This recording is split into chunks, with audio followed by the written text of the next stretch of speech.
Risk নিয়ে, নিজের জীবনকে রিস্ক নিয়ে আমি পাস হয়ে বিনা টিকেটে আমি ঢুকছি। আমার মনে হয়েছে যে ইতালি যাওয়ার আগে যে লিবিয়া ক্রস করতে হয়, তেমনি আমি আজকে লিবিয়া ক্রস করে মাঠে ঢুকছি শুধু সিলেটের জন্য, সিলেটকে ভালোবাসি।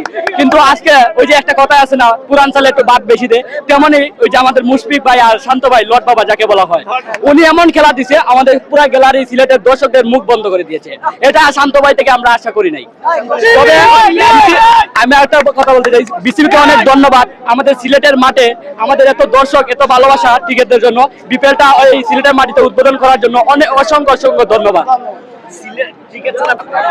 এই তো বললাম না, এই যে আবেগ ভালোবাসা, এই বিপিএলটা একবার দেখার জন্য বছরে একবার হয়, তাই নিজের জীবনকে রিস্ক নিয়ে ওই অনেক পুলিশের, অনেক আইন শৃঙ্খলা বাহিনীকে ক্রস করে আমি জীবনের রিস্ক নিয়ে ঢুকছি। দেখেন হাত কেটে গেছে। হ্যাঁ অবশ্যই ভিআইপি গ্যালারিতে দেখছি। হ্যাঁ ভিআইপি।